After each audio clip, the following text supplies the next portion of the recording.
he said, I've just been to Nepal, I smuggled some gold, and it was dead easy. You should do it. Carrying 4 stone of gold is a lot easier when you're charged with adrenaline. We were rushing, we were buzzing from the excitement of, you know, being in the presence of some serious gangsters with guns. Looking back now, I think they knew full well what they were going to do to us. They were going to sacrifice us.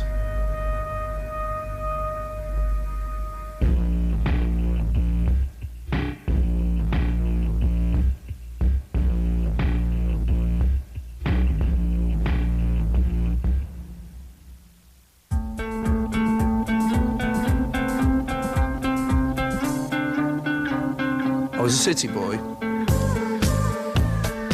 I had my Hermes tie, I had my brogues, my pinstripe suit. And, you know, I enjoyed having a bit of money in my pocket and pretending that I was really quite important. And quite a little city gent.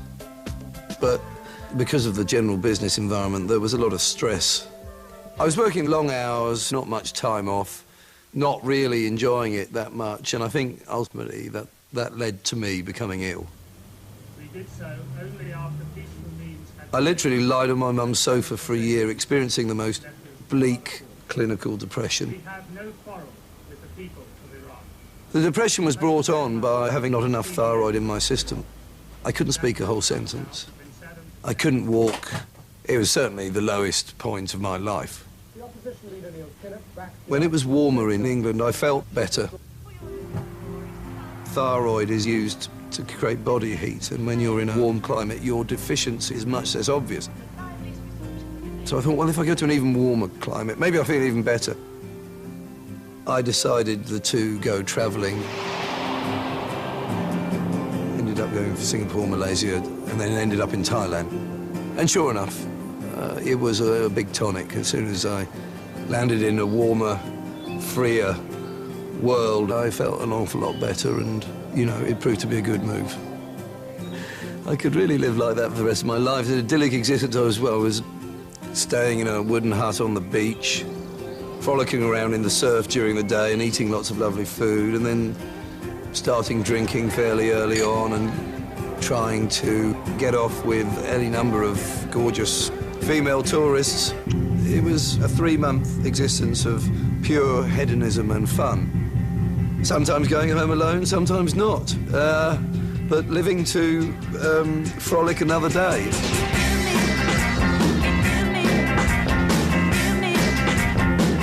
It had all the elements of a sort of dreamlike existence for a young man who wants to just get stuck into a few adventures. And that's exactly what I ended up doing.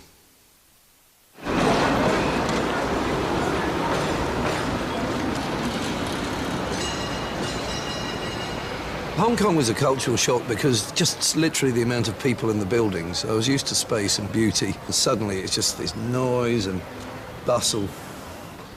Hey, yeah, mate. Spare bed, I'll take it. Hi, how you doing? Good, I'm Oz. There was this bloke in my hostel called Oz who arrived after I'd been there for about a week, and I just kind of took him under my wing.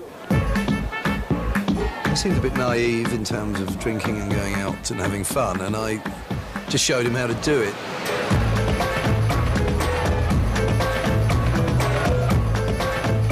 I was no expert, but we went out drinking and he soon picked it up, actually. He was a very good student. And we soon became very firm friends. We both had dwindling reserves of cash. I had frittered it away on booze, pretty much. I clearly needed to work if I was going to stay away from England, and I certainly wasn't ready to go home. Oh! There he is, Jeffy boy. How you doing, fella? Marcia, do me a favor. Let me get a bottle of Rhett beer. moved into the hostel. Whatever Jeffy boy's having. He gave guided tours to German tourists because he spoke German but was American. Well, he was tiny. He was like a midget. You should have seen his wife, man. She looked like she was in the NBA, man. She was like 6'6", 6'7". She was huge. He wasn't a particularly likable character from the start. He was quite a loudmouth. Bottoms up, buddy.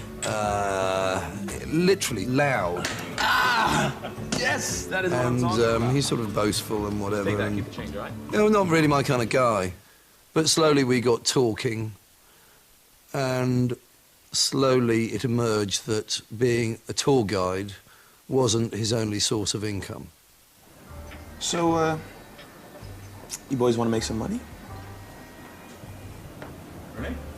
If you want to make good money, boys, you got to get into gold. Gold. What, get into it. He revealed that he had been taking some gold over to Nepal, and this sounded like extraordinary. What on earth are you doing? All you got to do is take the gold on a plane, spend the weekend in Kathmandu, take a look at the mountains, fly back Monday. Exotic. Yeah, good. Nice. And that he was going to do it again, and that there were spaces for other people to go with him if I wanted. You know the guys at the airports, custom officials, that sort of thing? They're all in on it. Every single one of them. It just sounded frightening, scary, involving people I didn't know in countries I didn't know, and that it could go horribly wrong, and I wasn't in that desperate a situation. Listen, fellas, take it or leave it. Leave it, thank you. What about you, Oz? Well, mate, I'll think about it, and, no. It's all good, boys. I'm not going to twist your arms.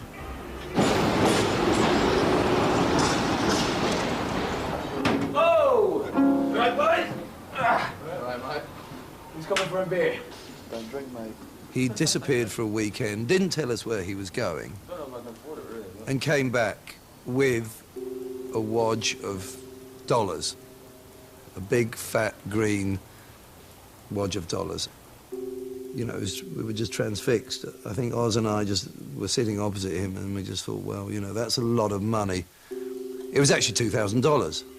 Wasn't a great deal of money, but to people who were traveling and running out of cash, it was a lifeline.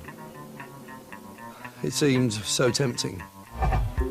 Just a weekend away, not that difficult. Money in your hand, dead easy. And we were pretty much doomed from then on.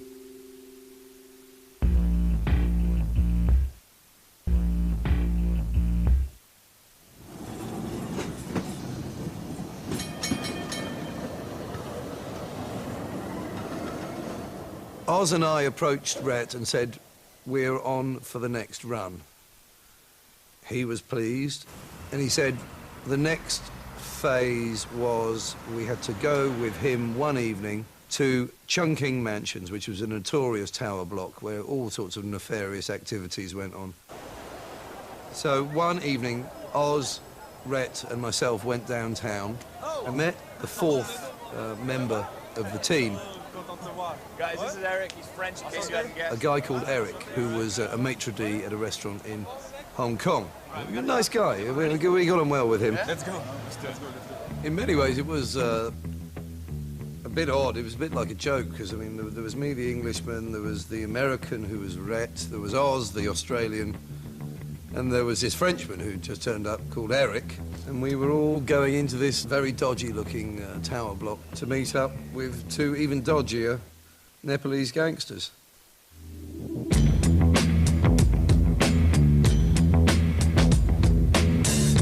It was rather exciting because I'd heard about this place but never been there, and it had quite a reputation for being a centre for prostitution and smuggling, and, you know, you could hire a room by the hour, and this was one of those places where dodgy deals could be done and no questions would be asked.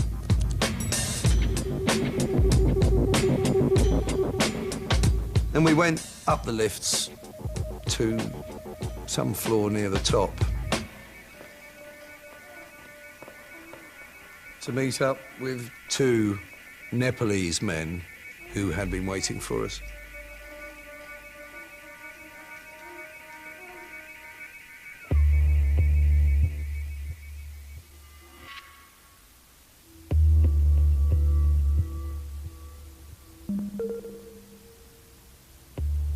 The first thing that hit me was that one of them was wearing a shoulder holster, and the end of his gun was sticking out from under his arm. And I must say, your stomach sort of sinks a bit. There was a gradual dawning realization that suddenly we were involved in a very serious world, and we were to be on best behavior.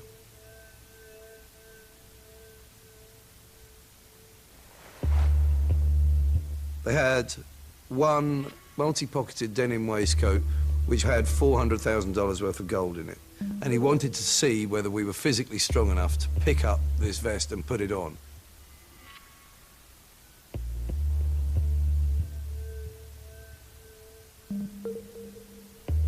It weighed over 4 stone.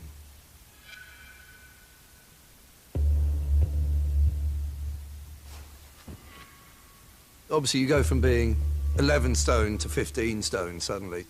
It was just very heavy, and you could feel your feet, you know. You were a bit like RoboCop when you were walking with that on, because suddenly you were 4 stone heavier. We all wanted to prove ourselves to each other that we could handle it.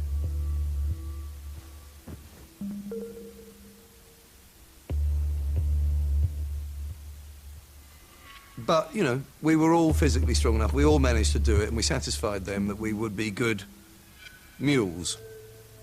My only question was, What happens if we get caught?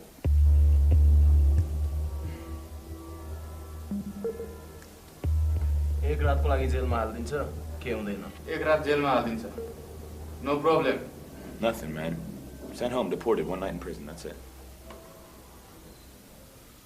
so it seemed there wasn't any real downside in this. 1 night in prison, I mean, we can all deal with that, can't we? Too bad, right? We had a good drink that night because we were rushing, we were buzzing from the adrenaline of agreeing to do this. And, you know, being in the presence of some serious gangsters with guns. This is all good stuff as far as we can tell. Yeah, every single week, $2,000 a week, boys. It's frightening as well. But without that fear, you don't have the excitement. So it's all part and parcel of this progressively crazy adventure. There was a week between trying on the jacket and doing the gold run. And during that week, there were times when I would ask myself what the hell I thought I was doing. I've still got time to pull out, and why don't I just be sensible? It came round to be a definite yes. Not so much because of the money, but more because the more I considered it, the more I believed it to be a huge adventure, and it became me wanting to prove that I could do something as dangerous and as stupid as that. I'd been ill and restricted for a long time. This became an expression of my being better and my freedom. This was proof that I was back. And not only was I back with balls.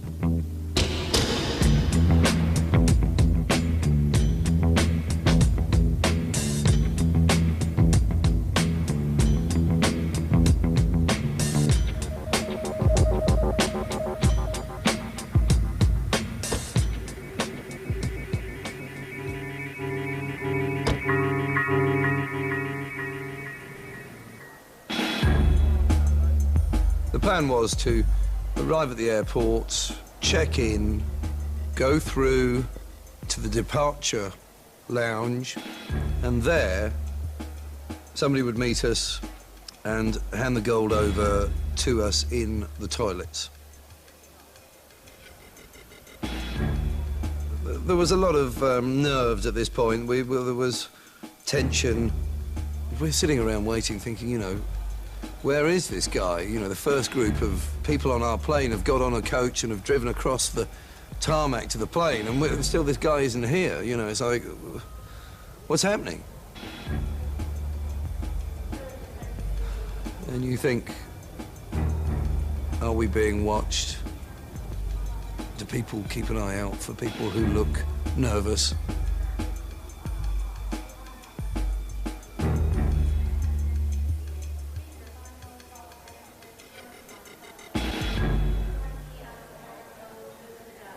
And eventually he turned up at the very last minute. Eric followed him into the toilet first, and then we all went in, one by one after that.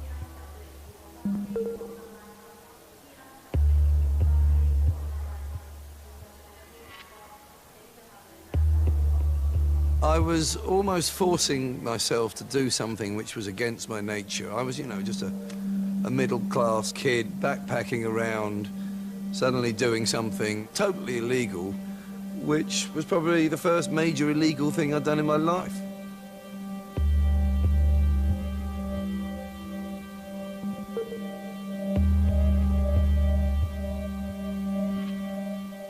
The guy was standing outside a cubicle, and on the floor of the cubicle was the denim waistcoat containing the gold.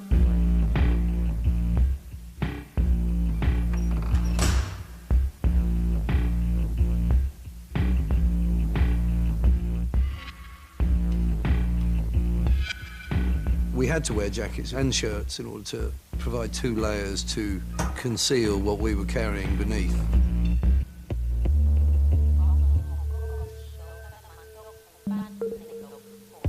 And he looked me up and down and said, "Yes, that looks good." I looked in the mirror and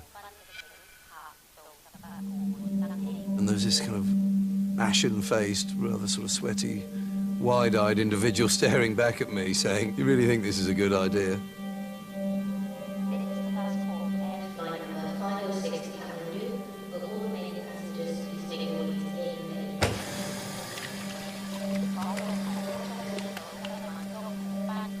That was the dawning realization that there was no turning back now, and it was going ahead. It was just an intense fear, primarily. Fear of the unknown and what one was letting oneself in for. This is the last call for airline number 506 to Kathmandu. Will all remaining passengers please make their way to gate number 18. ไปดิ Có lô Hồng Kông công ty ở Kathmandu, ban Phổ Mã Duy, nhận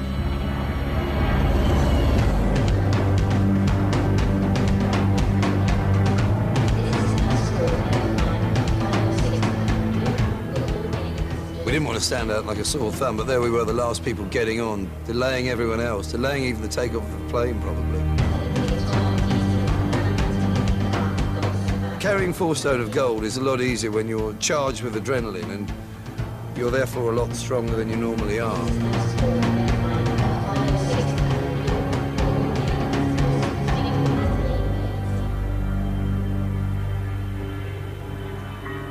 I have some vague recollection of Rhett saying that he felt that he was carrying even more than usual. And that was really the only indication that perhaps we were carrying right up to the maximum of what could possibly be taken by someone.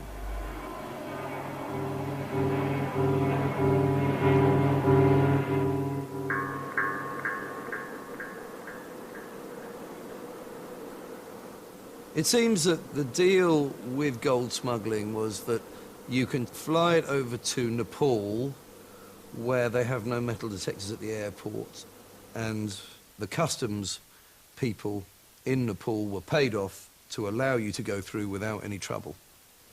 Then it's taken across land to India, where they do have metal detectors at the airport, and it's sold in India for a vastly inflated price.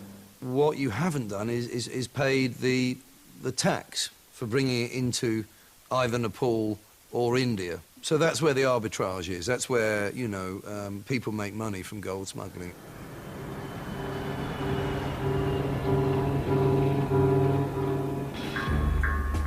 We get off the plane and it's hot. It's right in the middle of the day and you're hit by this wall of heat, and obviously we're not really appropriately dressed. So we're kind of sweating. When you add to the fact that we're obviously quite nervous as well, we're sweating quite a lot. But anyway, we go through, we queue up, and well, passports are fine, we hand over the money, and then we go through these big double doors into the customs hall. And it is bustling and noisy, and there are 4 gates, which consist of a table and somebody searching people's luggage. And suddenly, Rhett stopped and looked puzzled, and I thought, what, you know, what's the problem here? Okay. Start there. Okay. The problem was he'd been told to go through gate 4, but the usual guy who manned gate 4 wasn't there. It was a woman in a purple sari. This has worked every single time. I've done it 3, 4 times. It's been the same guy every single time. And it's not. I blame you entirely, you fucking idiot. I didn't twist your fucking arm. Get you to take the gold across, all right? You wanted the money. Shut up. Don't talk about fucking... There was literally an awful, I don't know, 3 or 4 minutes. It dragged on forever, whereby we were just sort of trying to look cool, but not moving, and therefore attracting more attention to ourselves whilst trying to have these conversations. Well, what are we going to do then? We can't just stand here. Rhett, what's the fucking deal? Fucking deal is, the plan is, stood here like that. And eventually, Bunch of dickheads. we looked over to the woman in the purple sari, and she could see that we were struggling, and she just sort of...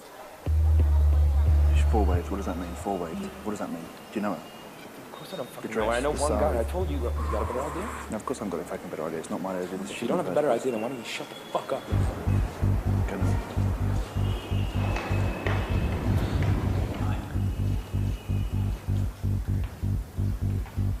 Rhett was first. He put his bag down. Thank you very much.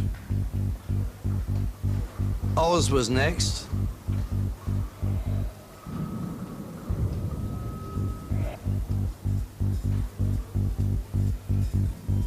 I was last. I'd rather not have been last, but everything seemed to be going fine. Until suddenly, on the other side of the customs hall,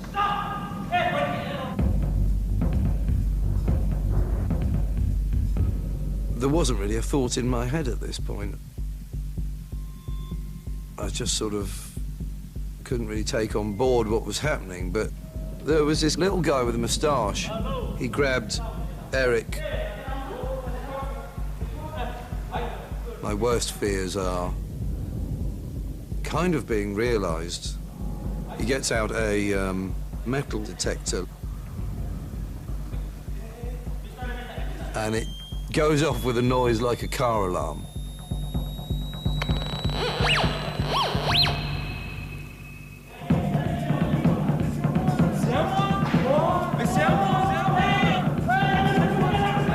Hey, you! Come over here! I had to walk towards him. But, you know, I thought, well, what can I do?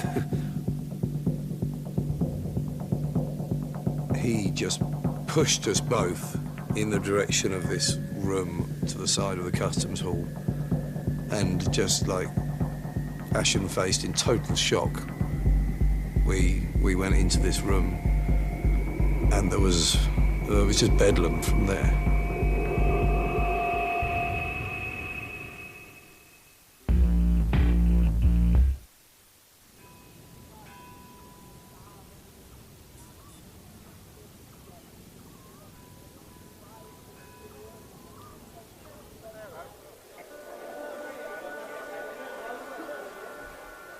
Whilst Eric and I are sitting in this room, Oz and Rhett have walked through and are on the other side, waiting for us to come through. Gotta check out the monkey temple while you're here, man. Yeah, right there. Do they have elephants or? No, they're not in the city.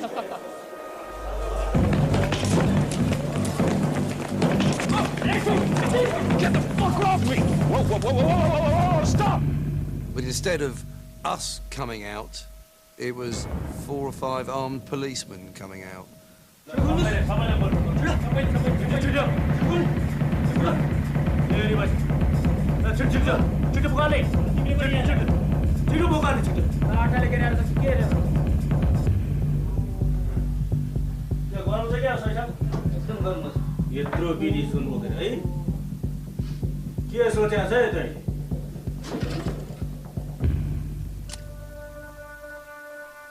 As they started opening it, you know, I was feeling pretty awful at the time. And then suddenly I thought, well, hang on. I hope that it's just gold I've got in my vest, you know, that there isn't a couple of packets of heroin as well. You know, I just thought, well, how stupid have I been? quite remarkably stupid in retrospect.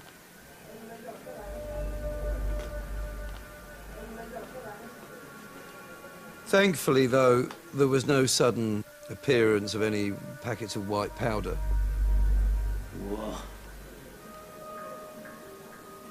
We had never seen the gold before, obviously. We'd only felt how heavy it was.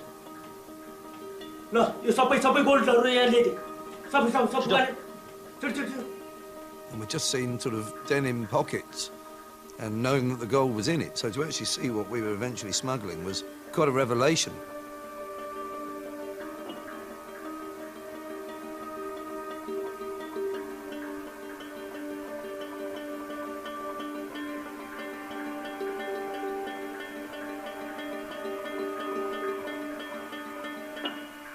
And it was quite a revelation to the customs officials who were gathering around.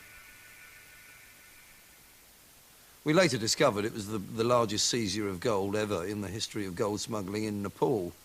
So they were naturally rather amazed at the amount that we had had the audacity to try and smuggle into their country. Forms were produced which were written in Nepalese, which they wanted signatures to. And we didn't know what they said. We didn't have any legal representation. We didn't have anything.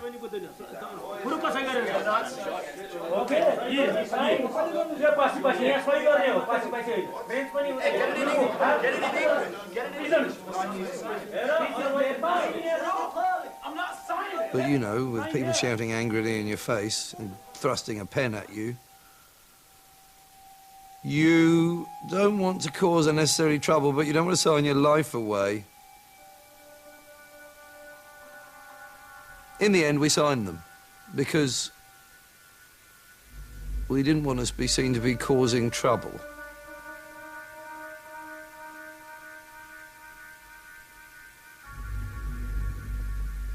Then what happened, and this was the only time I must have come close to, I suppose, emotionally, this was a difficult, very difficult moment. I've never been in handcuffs before, and they were big, rusty, very third world handcuffs. That was just a powerful, symbolic act of putting on handcuffs. That's when you truly lose your freedom.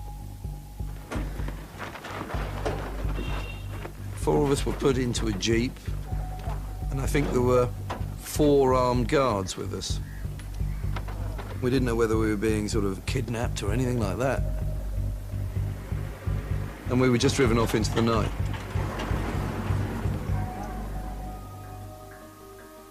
It was dark and we couldn't see the country that we'd landed in. We eventually pulled up outside this sort of wall. We were pushed through this hole in the wall, all 4 of us, and we were in prison. We realised we were in prison, and it was sort of dark, and there were just rows of men sleeping all over the place. We thought that we were being put in a sort of holding place prior to being thrown out of the country the next day. That's what we clung on to.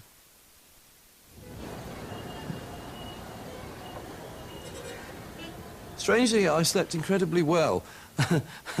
It was an exhausting experience the whole day, and by the time we got there, I shut my eyes, and I did manage to sleep, and woke up the next day, you know, surrounded by this hubbub of being in the middle of a prison.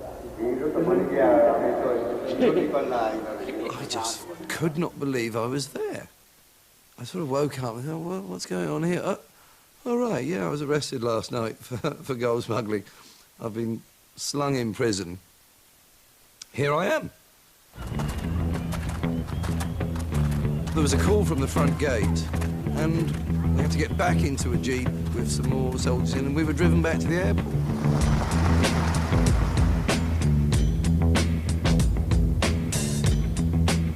And we thought, excellent news, yes. Right. That was an interesting little stay in prison. They've seized the gold, they're happy with that. We're obviously going to be put on the first flight out of here. Get out of here, you idiots. First flight home. But when we got to the airport, we were taken to a building on the airport grounds which had a sign outside saying Customs Court. And it quickly transpired that anyone caught smuggling at the Nepalese airport was tried at the Customs Court. But then it turned out that the Customs Court was simply an office, a rather shabby, small office with a bit of paperwork in it, and that the judge was actually the chief of customs, who was the bloke who'd arrested us the previous evening. And we thought, well, this is just crazy here. You know, I was expecting, if we were going to have to go to a court, I was expecting something that resembled a court, somebody that resembled a judge. We just didn't know what to do. We're just like alone on the other side of the world, being shouted at by the bloke who arrested you, who's also your judge. It's like, this is not a planet or a legal system that I'm familiar with. From where you brought it? From where you brought it, this gold?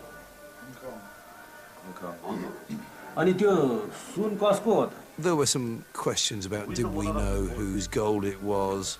I don't know. We just take the gold, pick it up in Hong Kong, take it to Kathmandu. We find out when we get here who we give it to. I think satisfied that we didn't really know anything about anything, he pretty quickly said we'd all been sentenced to 4 years. 4 years? In jail in Nepal? Yes. Not deported? You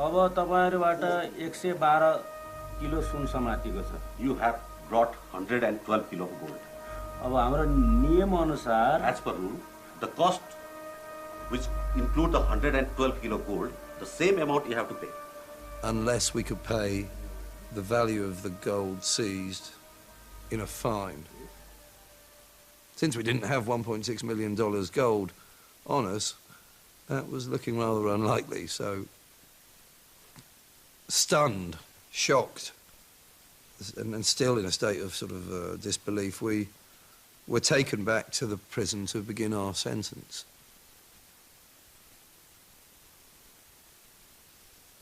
You know, just unable to really comprehend what had happened to us in the previous 48 hours.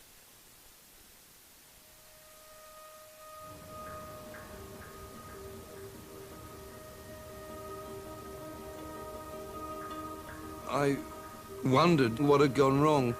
Why didn't this operation go smoothly like all the other ones had done?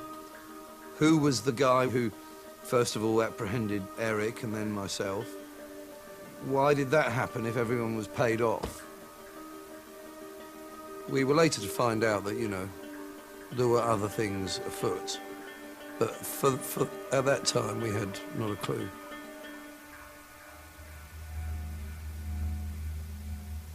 Life in prison in Kathmandu was very frightening. We didn't know whether there would be violence, whether there would be sexual violence. It was a prison that just had everything from murderers and child molesters and rapists, thieves, drug addicts. The whole range of criminality was there.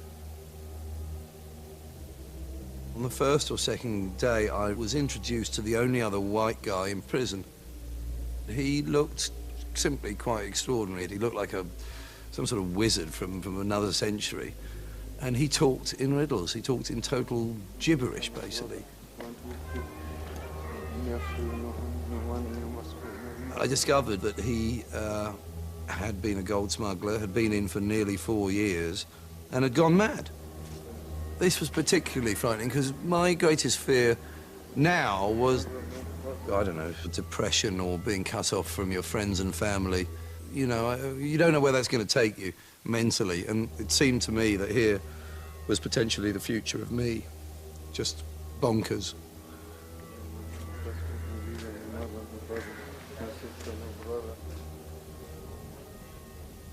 I composed a very difficult letter to my mother, saying, don't worry, I've ended up in prison. It's in Nepal. I didn't tell you I was going to Nepal, but I'm here.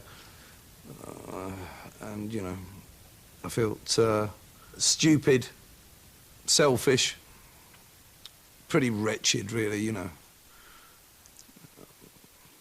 All of the sort of bravado had drained away like dirty bath water and was left with a slightly scared young man wishing he could go back in time and reverse some decisions that had proved to be less than sensible.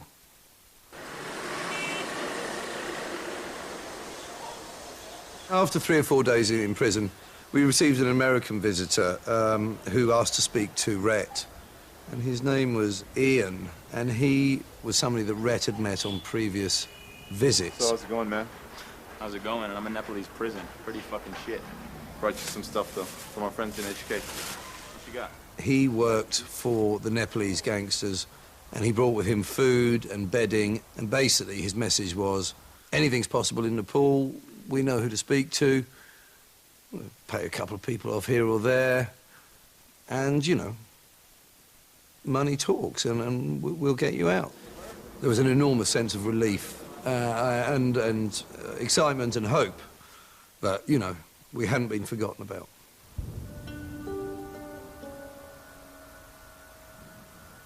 We received regular visits from Ian every week to 10 days, with more money, with more food, whatever, you know. We were constantly being promised that our release was just around the corner. We just carried on waiting and hoping, and eventually the weeks turned into months. Then one day, after about 3 months, the planned day of the visit turned up and no one visited us. And that was it. No one visited us after that. One of our friends in the prison, a Nepalese guy, he was actually a silver smuggler. He explained to us the Nepalese system. If you're in the jail, Yeah. 3 months, can't appeal.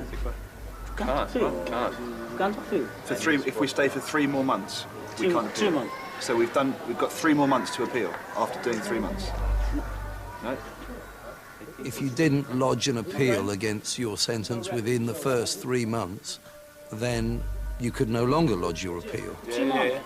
3 months. Yeah, 3 months. Can't appeal. Can't appeal. Can't appeal. 3 months. Can't appeal, mate. Can't. And 3 months had gone by, and we'd been told by the Nepalese gangsters to keep quiet. And as soon as that 3 months was up, they dropped us. And so we were left with no chance now of getting out. It became very clear that we'd just been strung along from the beginning. And we had to think of other ways how we were going to get out without spending 4 years there.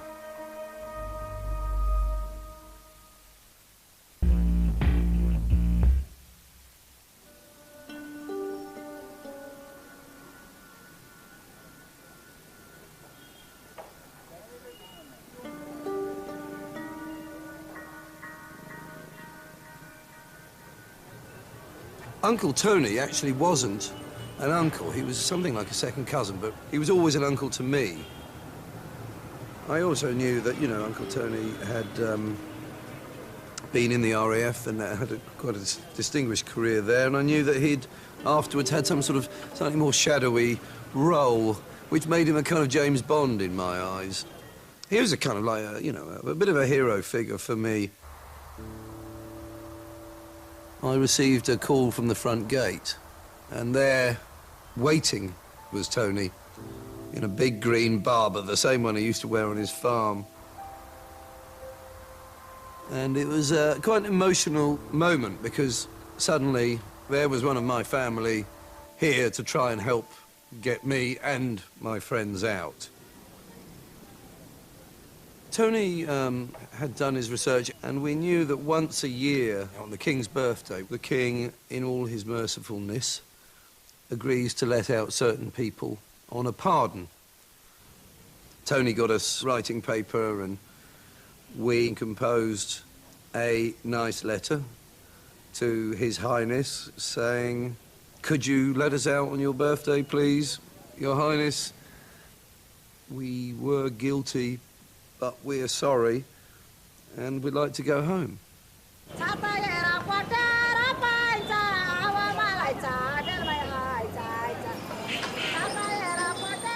Tony's role was really to act as our representative on the outside. You know, we just wanted Tony to meet as many people as possible. We didn't know how any one contact might be able to help us, but we understood that if you were going to get out via writing to the King, you had to have political support on the inside. And so Tony met up with an interesting guy called Lucas. Lucas, it transpired, was an American who worked with the Nepalese gangsters. In fact, he was closely involved in organising the greasing of palms of the customs officials at the airports in Kathmandu. But he wasn't in the country at the time when we were arrested. He had been called away by the Nepalese gangsters to Hong Kong. So whilst we were heading for Nepal, Lucas, who would normally be overseeing the bribing of the customs officials, is arriving in Hong Kong.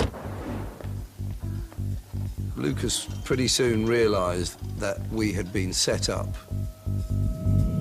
They invited him over to Hong Kong so that he didn't meddle in our arrest. Our arrest was planned from the start by the two guys that we had met in Chungking Mansions.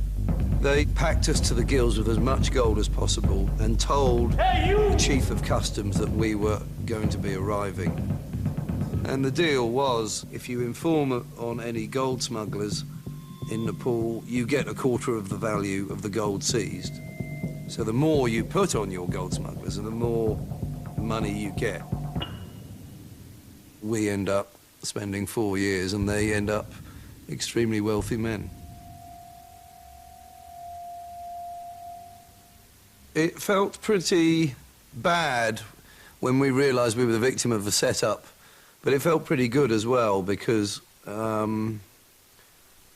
suddenly our chances of getting out increased quite significantly. Lucas had contacts, or so he claimed, at, you know, pretty much every level of government, right up to the Prime Minister and then beyond. He told Tony on that first meeting that he was very interested in helping us get out, and he would do everything in his power to get us out, to spite the guys who got us in. It was December the 17th, and I remember the cry of English from the front gate. There was the English vice-consul from the embassy. She said, I don't know how or why, but I've come here to tell you that we've been informed this morning that you're going to be released on the King's birthday on December the 29th. And, I don't know, I mean, it was just an extraordinary feeling. I then had the rather pleasant task of going back inside the prison, gathering Oz, Eric and Rhett around and telling them that we were getting out.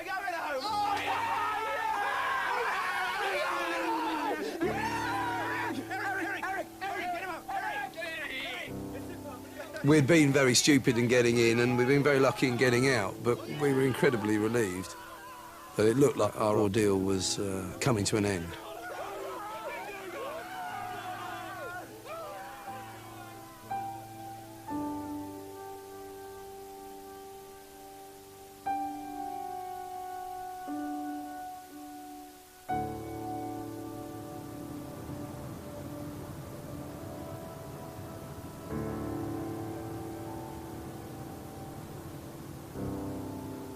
I went in search of adventure, but the plan for proving oneself had gone about as dramatically wrong as it could have gone.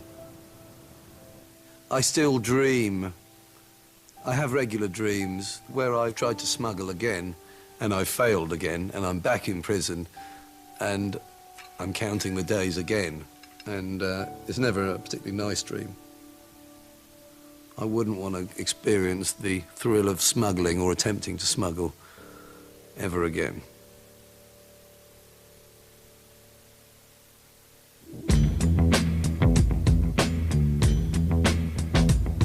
And the series concludes next week here on 5 at the same time, 9 o'clock.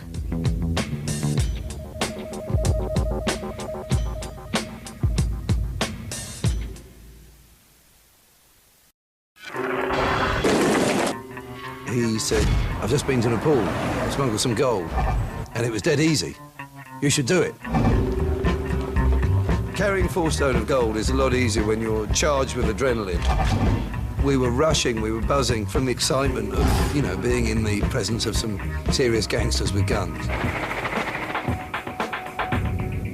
Looking back now, I think they knew full well what they were going to do to us. They were going to sacrifice us.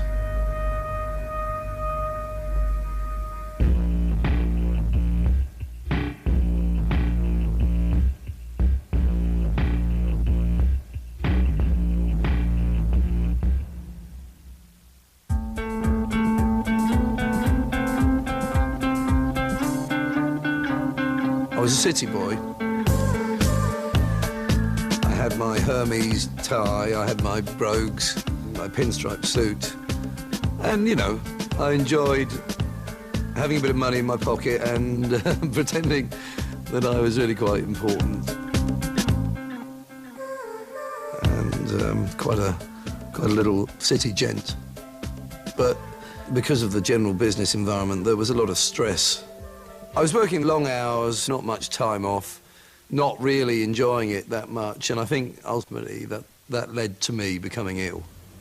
We did so only after peaceful means had... I literally lied on my mum's sofa for a year, experiencing the most bleak clinical depression. We have no quarrel with the people of Iran. The depression was brought on by having not enough thyroid in my system. I couldn't speak a whole sentence. I couldn't walk. It was certainly the lowest point of my life. When it was warmer in England, I felt better. Thyroid is used to create body heat, and when you're in a warm climate, your deficiency is much less obvious. So I thought, well, if I go to an even warmer climate, maybe I'll feel even better. I decided to go travelling. Ended up going to Singapore, Malaysia, and then ended up in Thailand.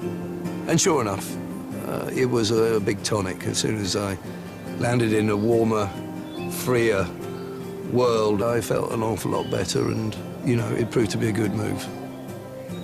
I could really live like that for the rest of my life. The idyllic existence I was staying in a wooden hut on the beach, frolicking around in the surf during the day and eating lots of lovely food, and then starting drinking fairly early on and trying to get off with any number of gorgeous female tourists. It was a 3-month existence of pure hedonism and fun. Sometimes going home alone, sometimes not. But living to frolic another day.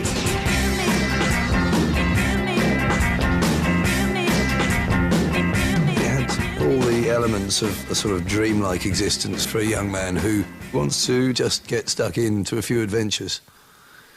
And that's exactly what I ended up doing.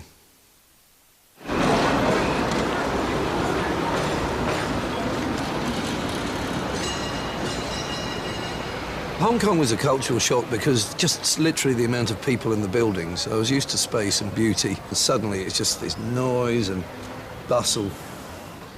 How you going, mate? Spare bed? I'll take it. Hi, how you doing? Good, I'm Oz. There was this bloke in my hostel called Oz who arrived after I'd been there for about a week, and I just kind of took him under my wing. He seemed a bit naive in terms of drinking and going out and having fun, and I just showed him how to do it.